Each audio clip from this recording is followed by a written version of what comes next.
Leader of the House, please. Thank you, Mr. Chairman. Afghan مسئلے کا حل مذاکرات کے ذریعے ہی ممکن ہے. میں آپ کی توجہ دلانا چاہوں گا اس وقت پہ کہ جب مذاکرات کا نام لینا بھی اس پہ کوسچن مارک اٹھائے جاتے تھے. پاکستان میں تحریک انصاف اس وقت اپوزیشن میں تھی. عمران خان کا میں نام اس لیے لینا چاہوں گا کہ پہلے دن سے ایک آواز اٹھتی تھی پاکستان سے ہمیشہ سے. وہ ڈرونز کے حملوں کی بھی مخالفت کرتی تھی اور وہ کنسسٹنٹ سٹینڈ یہ تھا کہ افغان مسئلے کا حل صرف اور صرف مذاکرات سے ممکن ہے. کسی قسم کی فوج کشی یا لشکر کشی سے یہ حل ممکن نہیں ہے. اور وقت نے اس بات کو سچ کر کے ثابت کیا. افغان پیس ڈیل ہوئی مگر یہ شروعات ہے اور میرے کئی دوستوں نے اپنے کنسرنز کا اظہار کیا اور بالکل ٹھیک اظہار کیا. یہ پہلا قدم ہے. دوسرا قدم وہ ہے جس میں خود افغان قیادت کے اوپر ایک بہت بڑی ذمہ داری عائد ہو رہی ہے کہ وہ ایک انٹرا افغان ڈائلاگ کریں.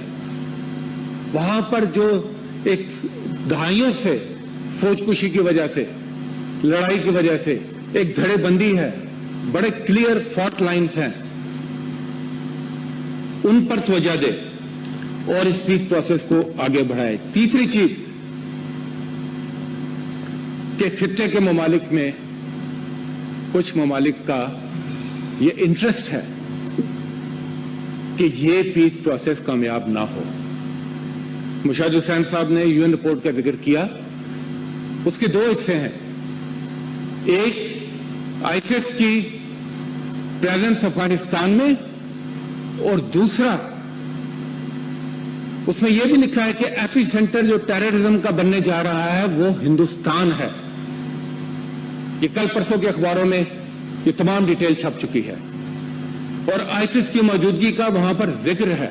اور یہ بھی ہے کہ ہندوستان خطے کے ممالک کو ڈی اسٹیبلائز کرنے کے لیے تمام تر حربے بروئے کار لا رہا ہے. تو ہمیں اس ساری صورتحال کا بڑی احتیاط کے ساتھ جائزہ لینا ہوگا اور امن کی طرف پھونک پھونک کر قدم بڑھانے پڑیں گے. جہاں تک افغان جو پیس پروسیس ہے اس کے آئندہ آنے والے دنوں میں اثرات کا تعلق ہے تو یقیناً پاکستان اس کا بہت بڑا بینیفیشری ہے. سب سے پہلے ہم سب سے بڑے ٹریڈ پارٹنر ہیں افغانستان کے. جیسے میں نے پہلے عرض کیا ہمارے ان کے ساتھ تعلقات ہیں تو دونوں ممالک کے جو باہمی تعلقات ہیں ان میں اضافہ ہوتا ہے. پھر سینٹرل ایشیا کا سارا علاقہ کھل جاتا ہے ٹریڈ کے لیے اور اس کا بینیفٹ نہ صرف پاکستان بلکہ سب سے زیادہ خود افغانستان کے عوام کا. اور یہ ان کا حق ہے. ان کو ناکردہ گناہوں کی سزا ملتی رہی ہے. آج یہ ان کا حق ہے. افغان جنریشن یہ سوال کرتی ہیں کہ ان کو کس جرم کی سزا ملی. کیا ان کا یہ حق نہیں ہے کہ وہ ایک امن کی زندگی گزارے, وہاں پر پراسپیرٹی ہو اور وہ بھی خطے کے ممالک کے ساتھ مل کر آگے بڑھ سکے. سی پیک کا بڑا کلیدی رول ہے اس تمام چیزوں میں. ابھی گوادر پورٹ میں پہلا جہاز لنگر انداز ہوا. سی پیک سب سے قریب ترین سی پورٹ بنتی ہے deep sea port central Asia کے لیے. تو سی پیک کو سامنے رکھتے ہوئے یہ ایک اور بہت بڑا ایک عنصر ہوگا اس ریجن میں ٹریڈ کو آگے بڑھانے کے لیے.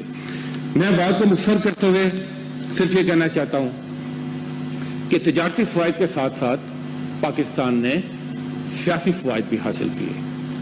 پاکستان کا جو پیوٹل رول رہا اس امن پروسیس کے دوران اس کو پوری دنیا نے ایکنالج کیا. پاکستان کا یہ پیسفل جسچر اس کی پوری دنیا نے پذیرائی کی اور خود ہندوستان اس مذاکراتی عمل سے باہر ہوا اور ان کو آج تک اس بات کی وہ اس کو ہضم نہیں کر سکے. تو میں آخر میں یہ کہنا چاہوں گا کہ ہمیں اپنی جو کامیابیاں ہیں ان کو ہمیں ضرور آن کرنا چاہیے، مگر آئندہ آنے والے دنوں میں ہمیں ان تمام خطرات کو ذہن میں رکھتے ہوئے امن کی طرف پیش رفت کرنی چاہیے۔